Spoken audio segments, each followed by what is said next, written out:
Hi hello friends, அஸ்ஸலாமு அலைக்கும். Welcome to classic kitchen. இன்றைக்கி என்ன வீடியோன்னு தம்ப்நெயிலே பார்த்துருப்பீங்க. ஆமாங்க, சேமியாவை பிரியாணி ஸ்டைலில் பண்ணலாம். மேலே பிளேட்டில் ரொம்ப ஃபேமஸான டிஷ்ஷும் கூட இது.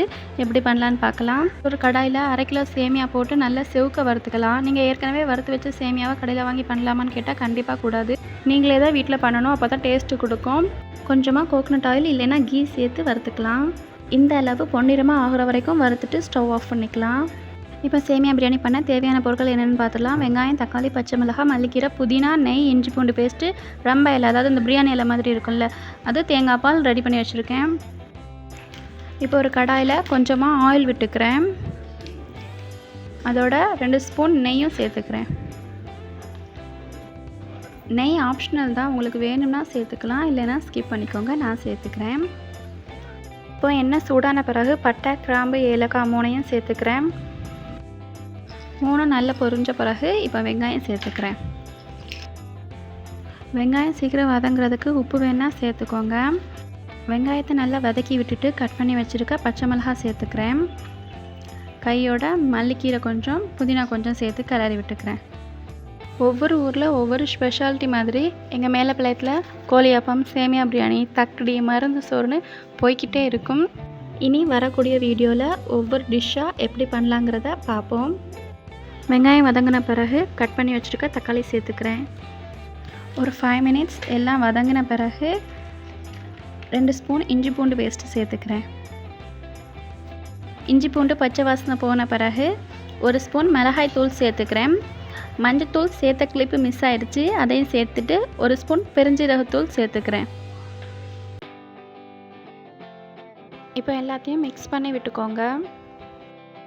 1/2 கிலோ சேமியாவுக்கு 300 கிராம் சிக்கன் எடுத்து வச்சுருக்கேன், அதையும் சேர்த்துடலாம்.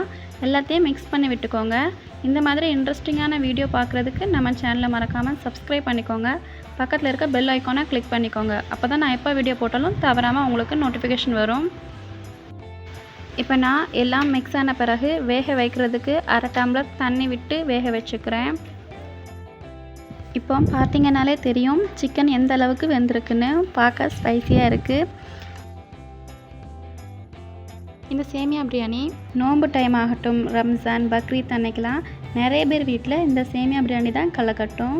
பிரியாணி ஸ்டைலில் சேமியா கிடைக்குன்னா எப்படி மிஸ் பண்ணுவோம். இப்போது தேங்காய் பால் சேர்த்துக்கிறேன்.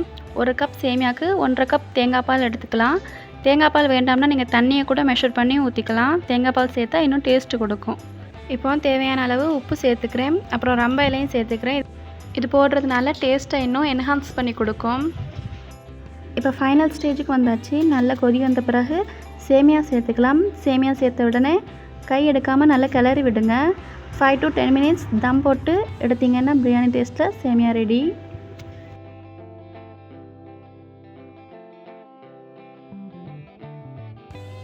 நல்லா கிளறி விட்டுக்கோங்க. ஒரு டைம் நல்லா கிளறி விட்ட பிறகு இன்னும் டேஸ்ட்டு கொடுக்குற மாதிரி நெய் சேர்த்துக்கலாம். நான் 2 ஸ்பூன் நெய் சேர்த்துக்கிறேன். அவ்வளோதாங்க, சேமியாவா பிரியாணியான கன்ஃபியூஸாக இருக்குல்ல. நிறைய பேருக்கு பார்த்தீங்கன்னாலே சேமியா உப்புமானாலே பிடிக்காது, இன்க்ளூடிங் மீ. இந்த டேஸ்ட்டில் சேமியா வச்சு வேண்டான்னு சொல்லவே மாட்டாங்க. அவ்வளவு டேஸ்ட்டு கொடுக்கும். பார்க்கவே க்ரேவிங்ஸாக இருக்குது. இதுக்கு மேலே எனக்கும் பொறுமை கிடையாது. நானும் சாப்பிட கிளம்புறேன். நீங்களும் ரெசிபி எப்படி இருக்குன்னு ட்ரை பண்ணிவிட்டு சொல்லுங்கள். இன்னும் ஒரு வீடியோவில் மீண்டும் சந்திக்கிறேன். அஸ்ஸலாமு அலைக்கும்.